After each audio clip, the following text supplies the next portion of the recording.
En primera plana, Carlos Herranz.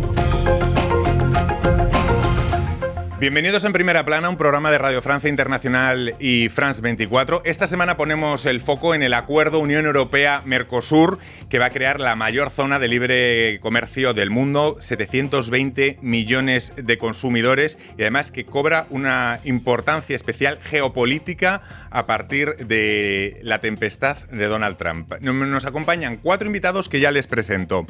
Jean-Pierre Dussolin es académico, investigador económico y de medio ambiente en la Universidad Gustave Eiffel en París y la Universidad Austral de Chile. Bienvenido. Gracias por la invitación. Florence Pinot es profesora en ESCP Business School y es también directora del Centro de Estudios América Latina Europa. Bienvenida. Mucho gusto. María Eugenia Sanín es profesora de Economía en la Universidad París Este. Bienvenida. Gracias. Sí. Y desde Bruselas, en Duples, nos acompaña nuestra corresponsal Esther Herrera. Buenos días. Hola, buenos días. Un placer estar aquí. Acuerdo Unión Europea-Mercosur. ¿Quiénes ganan? ¿Quiénes pierden? Hoy en Primera Plana. Tras los acontecimientos de vértigo en la escena internacional con los que ha arrancado 2026, con Trump atemorizando a los europeos y proclamando su doctrina Monroe para América Latina, la aprobación del acuerdo Unión Europea-Mercosur ha adquirido una dimensión geopolítica. Tras más de 25 años de negociaciones, se allana el camino a la creación de la mayor zona de libre comercio del mundo. Eso sí, con varias cláusulas para calmar el enfado de los agricultores de varios países europeos, especialmente aquí, los franceses. Sus detractores temen el impacto de una llegada masiva de carne sometida a normas menos rigurosas, mientras que sus defensores apuntan que es crucial la diversificación de las oportunidades comerciales para una Unión Europea amenazada por dos fuegos cruzados: la competencia exportadora china y la política arancelaria de Estados Unidos. Repasemos lo que dice la prensa. Diario La Nación. El Mercosur acordó con Europa un histórico tratado de libre comercio. Liberación explica las razones por las que Francia ha dicho no al tratado, que entroncan con lo que se está viviendo en la política francesa. El suplemento económico de la Unión está dedicado a los ganadores y los perdedores de este tratado de libre comercio. Y vamos a empezar por ahí, porque mucho se ha dicho en las últimas semanas sobre el acuerdo. Para situarnos, les quiero preguntar a los tres ventajas e inconvenientes en un titular o ganadores y perdedores del acuerdo. Jean-Pierre. Yo creo que por supuesto que de los perdedores son el sector agrícola. Por supuesto, eso lo hemos dicho y es parte del debate. Uh-huh. Voy a contestar tu pregunta y alzándola a un nivel macro más alto. Entonces, desde el nivel macro, yo diría que lo necesitamos. Y que efectivamente, siendo un acuerdo entre 27 países y 4 con un quinto de ingreso reciente como Bolivia, no puede ser sino complejo y que tiene sus luces y sus sombras. De acuerdo. María Eugenia. Yo creo que la gran ventaja es que va en la dirección de un acuerdo entre los países del Mercosur y Francia, muy esperado, y que da una señal en este mundo de doctrina Monroe. El gran inconveniente es que es un acuerdo de libre comercio basado en ventajas competitivas y no realmente un acuerdo estratégico. En un mundo dividido necesitamos acuerdos que sean de cooperación estratégica, donde podríamos, por ejemplo, pensar en desarrollar la cadena de valor del litio hasta las baterías.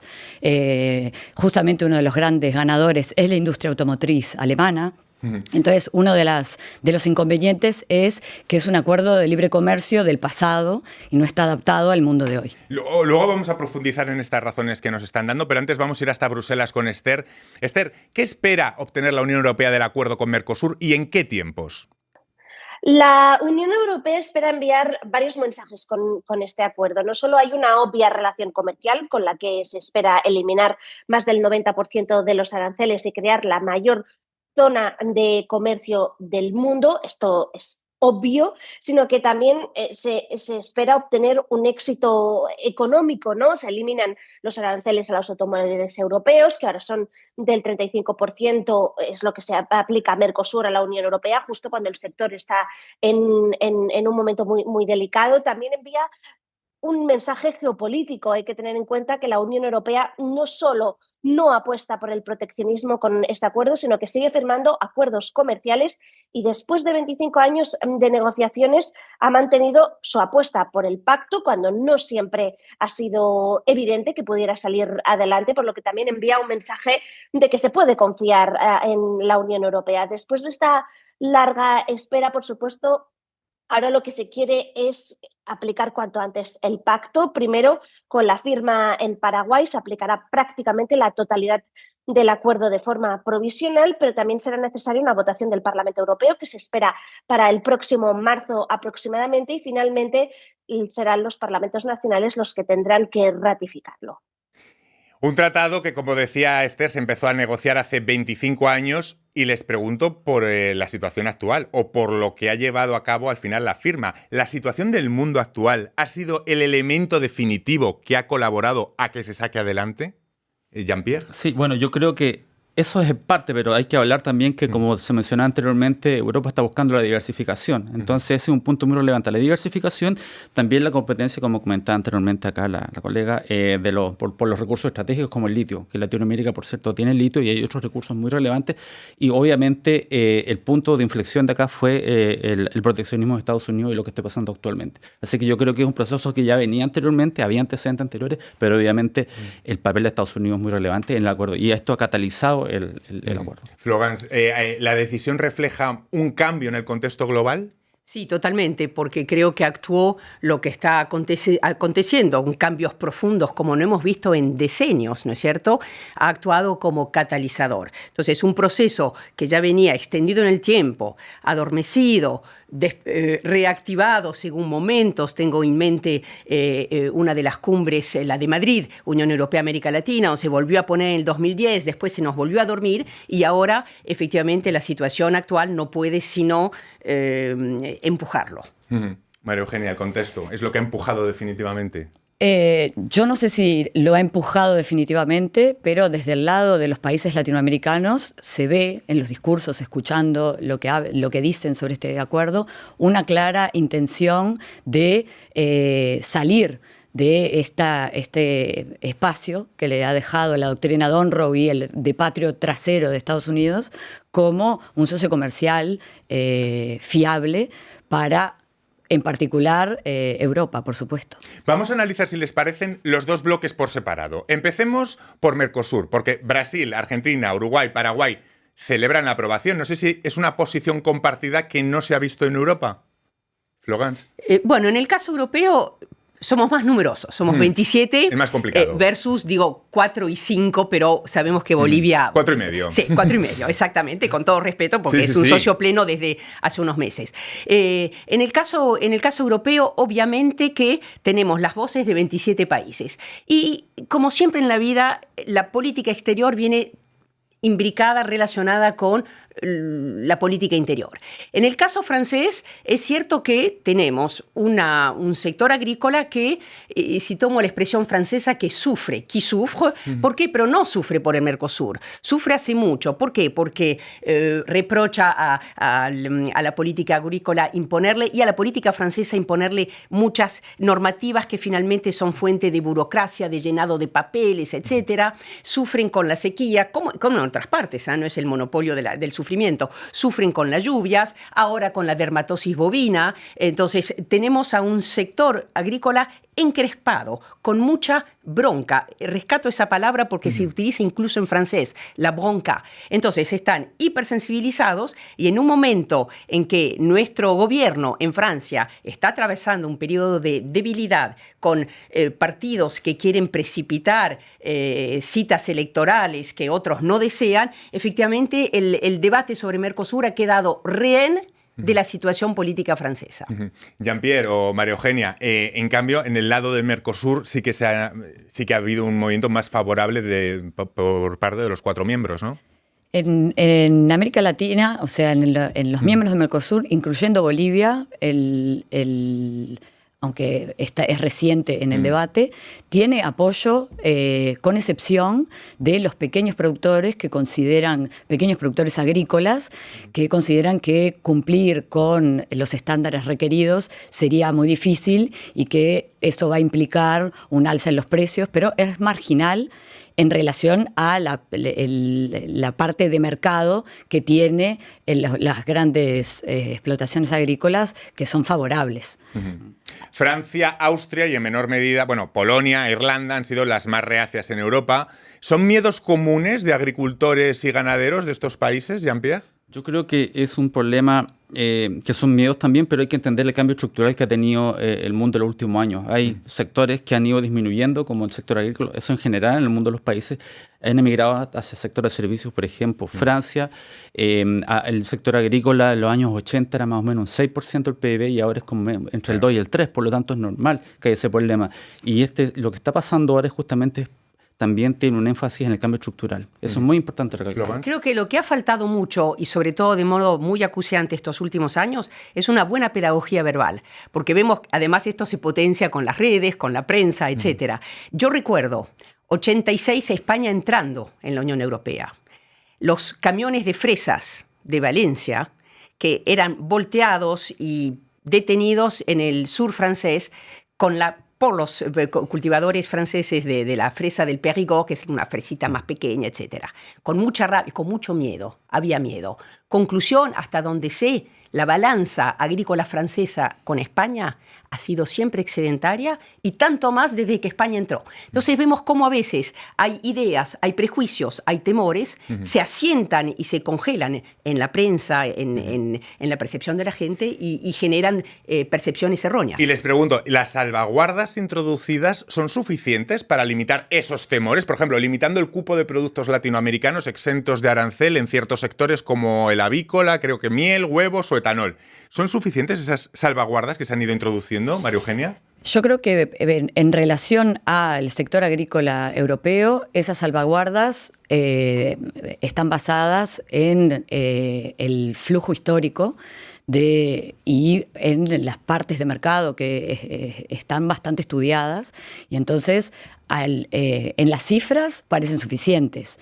Lo que se le puede reprochar al acuerdo, en realidad, es una falta de estrategia también en ese sentido. Es decir, a diferencia de lo que estábamos mencionando, este acuerdo podría aprovechar para realmente ayudar a los países latinoamericanos a tener estándares medioambientales más altos y, por ende, incorporar un poco de servicios o de calidad en ese producto que nos van a vender. Podría haber acuerdos win-win, estratégicos también en el sector agrícola, y el acuerdo, con sus límites de ser un acuerdo tan antiguo y que se negocia así como por pedazos, aborrece de esta falta de realmente ir hasta el final y decir, bueno, vamos a ayudar a estos productores a cumplir con estas normas y vamos a desarrollar esta cadena de valor como el biológico, el equitable, etcétera, etcétera. Pues tiempo han tenido de ser más ambiciosos en 25 años de revisiones. Vamos a hacer una pausa en este punto y volvemos enseguida en Primera Plana. Hasta ahora. RFI, la selección del mes. Zili.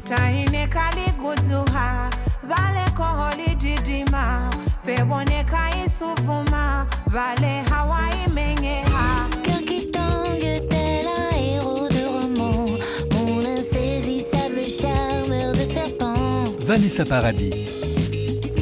Cœur qui danse toujours au bord du volcan.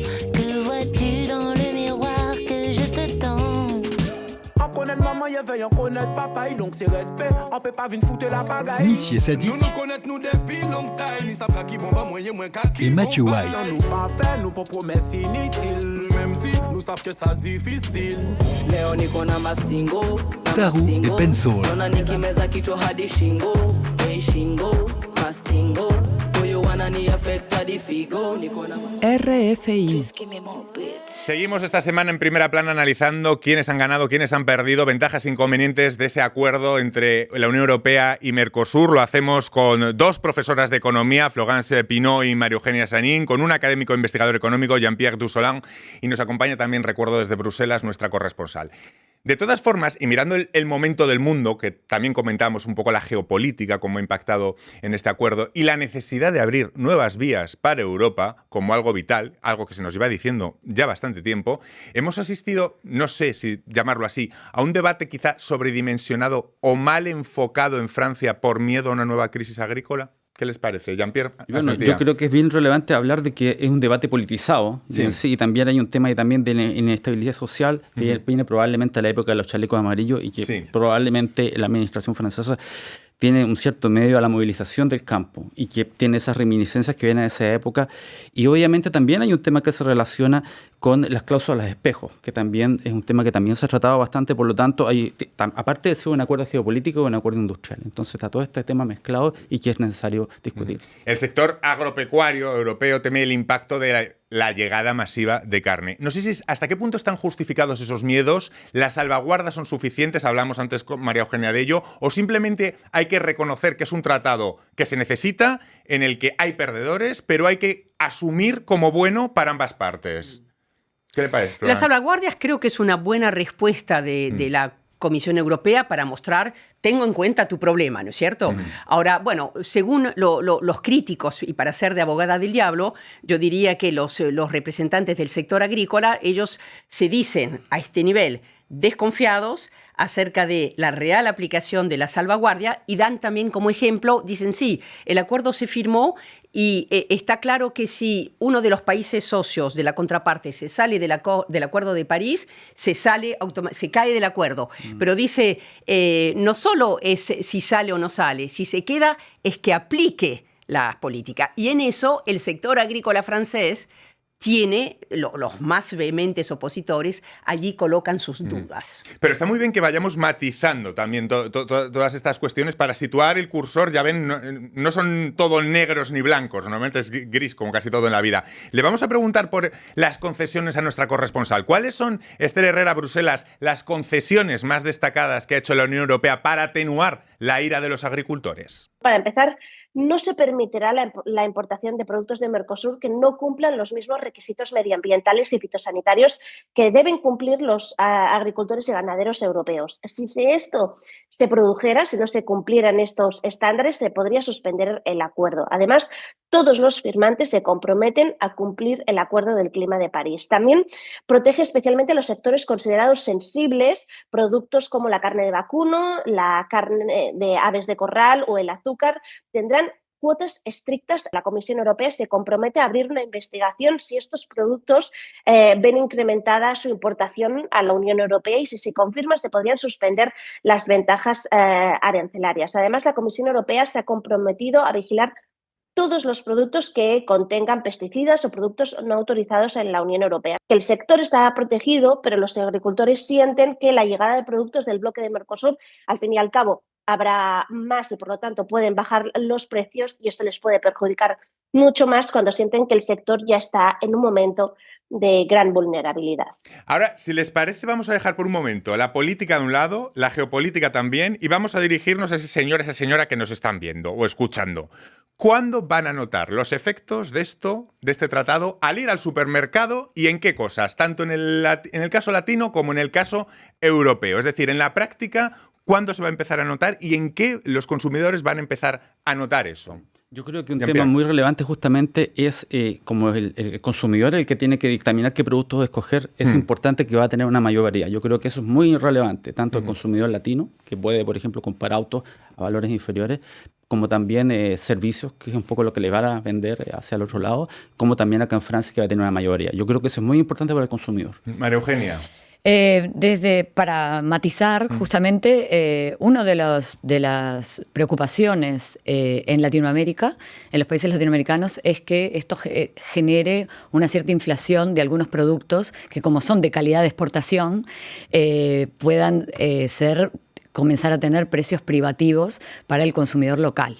Esa es una cosa que también hay que tener en cuenta, ¿no? Este corte de carne que es calidad de exportación y que por ende ya el consumidor latinoamericano no se puede permitir. Pero en general en Europa, como explicaba mi colega, desde el punto de vista de la demanda, va a haber más variedad y el consumidor va a poder elegir más. La cuestión, y por eso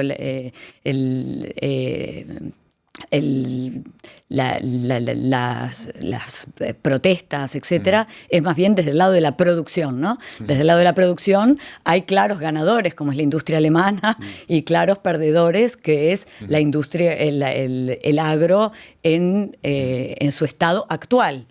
que efectivamente a competencia directamente solo a precios puede salir perdiendo. Vamos con otras cosas interesantes. La industria automovilística alemana que nombraba María Eugenia, Alemania, el canciller Merz, que ha estado desde el principio muy a favor, por ejemplo, al igual que España. Luego está el caso francés, que siempre ha estado en contra. Pero vamos a detenernos en un caso muy concreto. El italiano, porque ha virado. De estar en contra ha pasado a estar a favor. ¿Cómo se ha producido ese cambio en la señora Meloni? ¿Por qué? Yo creo que tenemos en Giorgia Meloni una mujer política con mucha habilidad. Efectivamente, Italia tiene las de ganar. Sin embargo, es un país agrícola, pero Italia está con una agricultura más de nicho, de productos de excelencia, con muchas denominaciones de origen, muchas indicaciones geográficas protegidas, y aparece en el sector de agroalimentos posicionada como con productos de excelencia. Entonces, para ella va a ganar porque esos productos de excelencia van a estar más baratos en el Mercosur y además no va a tener un parmigiano producido en Brasil porque esto está prohibido. ¿Por qué Giorgia Meloni? Yo creo que ella jugó muy hábilmente en todavía sacarle a Bruselas algunas ventajas más. Esto es interesante porque muestra bien ese juego de los 27 y de la Comisión, ¿no es cierto? Es un juego sano, es normal, estamos en democracia. Ella trató de obtener más fondos para la política agrícola, de los cuales va a beneficiar Italia, y una vez que se los aseguró, ya se mostró su apoyo al sí, sacándole la mayoría que había conseguido Macron en el mes de diciembre. Así que una jugada política bien interesante. Vamos a otro punto también muy interesante, el de los controles, porque el acuerdo en todo caso es una herramienta estratégica. Que sea una herramienta estratégica va a depender de cómo se implemente y de cómo se supervise. La pregunta es si tienen los mecanismos suficientes para monitorizar esa implementación. Jean-Pierre. Bueno, yo creo que es bien relevante que no solamente, como se dice, tenga los mecanismos, sino que esos mecanismos tengan dientes y no sea solamente un maquillaje verde para poder realizarlo. Es muy importante, por lo tanto, el plazo de implementación y la reactividad de la implementación de las medidas. En 25 años, no sé si aquí también se ha trabajado o no. ¿Cómo lo ves, María Eugenia? Lo que podemos decir es que el control de medidas medioambientales, etcétera, hemos tenido dentro de Europa incluso trampas hechas por la industria automotriz alemana. Entonces, es una cosa difícil, pero el mismo problema tenemos con todos los productos importados. De acuerdo. Vamos a leer, si me lo permiten, una tribuna parecida en el diario El País. Mercosur contra Don Rowe, como titular. Claro, en un momento en el que el orden mundial, fijado tras la Segunda Guerra Mundial, se resquebraja, en el que las acciones unilaterales cobran fuerza, ¿este tratado pone de relieve el valor del multilateralismo y contrasta con lo que nos sirve en la actualidad? Yo creo que es muy importante el tratado también, no hemos mencionado justamente que, el tratado va a cubrir más o menos Mercosur Europa el 20% del intercambio mundial. El tratado, hay un tratado en Asia que es el 30%, y por lo tanto es muy relevante lo que se está produciendo, ya que también se va a producir todo este tema del etiquetaje y lo que se está produciendo en Latinoamérica. Y otro tema también que no lo hemos tratado es la sumatoria. ¿Por qué finalmente se está realizando este tratado? Estados Unidos son 30 billones de dólares, y si sumamos el Mercosur, que son como 20 más, o sea, 5 más, Europa, que son 20, estaríamos a valores similares, cercanos. Y esa complementariedad es muy relevante. Dos comentarios. Ahora me sitúo del lado Mercosur. Sí. No olvidar que Mercosur pesa en el comercio mundial 1,5%. Estamos todavía con las dos grandes economías todavía bastante introvertidas, así que eso no puede sino facilitar su inserción, suponiendo que el convenio actúe también como un catalizador de buenas prácticas, mejoras de la calidad, etc. Y a nivel visto desde Europa, pero pienso, no me cabe duda que el Mercosur comparte este análisis. Hoy día el tratado es un fantástico, potente vehículo, útil instrumento de diálogo y de concertación. Después, cuando decimos concertación, no significa que tenemos que converger con todos, pero tenemos que cooperar. Y en el contexto actual, ese acercamiento con el eje puesto sobre el Atlántico no puede sino ser beneficioso para ambas partes. ¿Qué le inspira esto de Mercosur contra Don Rowe? A mí me parece que si este es un primer paso, hacia una verdadera diversificación desde el lado europeo y un paso hacia salir de este lugar de patio trasero para Estados Unidos es una excelente noticia. Le vamos a tener que poner Botox a este, no solo votos, pero Botox, para que realmente se transforme de un simple tratado de comercio internacional a una alianza estratégica donde realmente compartamos conocimientos, tecnología, estándares de calidad, estándares medioambientales y que sea un primer paso hacia una cooperación mucho más extensa y ambiciosa. Pero el Botox puede llegar, ¿no? Puede llegar. Puede llegar, ¿no? Europa y América del Sur tienen una oportunidad única, quizá, de demostrar que es posible integrar economías sin sacrificar valores por medio de la negociación y del diálogo. ¿Creen que es modelo de algo el acuerdo en estos tiempos? Jean-Pierre. Bueno, yo creo que... ¿O hay que esperar todavía, me imagino, cómo se vaya desarrollando, ¿no? Hay que esperar justamente, hay que ver cómo se puede organizar los sectores que han sido de sacrificio como el agrícola, pero también no hemos hablado mucho de los sectores que van a ganar, que son el sector de la maquinaria y los otros sectores, que es muy relevante, que hay muchos sectores que van a ganar mucho y que en términos de PIB y de valor agregado son los sectores dominantes, ¿no? En sectores tan castigados como el automovilístico alemán, además. No, pienso, agrego una notita para mostrar que aún en el espacio agrícola francés hay gente contenta con el Mercosur. Por ejemplo, los productores de coñac. Los productores de coñac han sufrido mucho de las barreras arancelarias en Estados Unidos, de las barreras en China. Para ellos es una oportunidad fantástica, ¿no es cierto?, de mercado. Pero, insisto, creo que el acuerdo, sí, habrá que ver cómo funciona. Interesante que tenga repercusión concreta en el bolsillo del ciudadano. Creo que Europa y Mercosur necesitamos que el ciudadano sienta que la integración supranacional repercute en su bolsillo y en su bienestar. Me parece una frase fabulosa para terminar el programa de hoy. Lo seguiremos, esa implementación del Tratado Unión Europea-Mercosur. Muchísimas gracias a los tres y a nuestra corresponsal en Bruselas y a todos ustedes. Hasta la próxima semana aquí en Primera Plana. Gracias.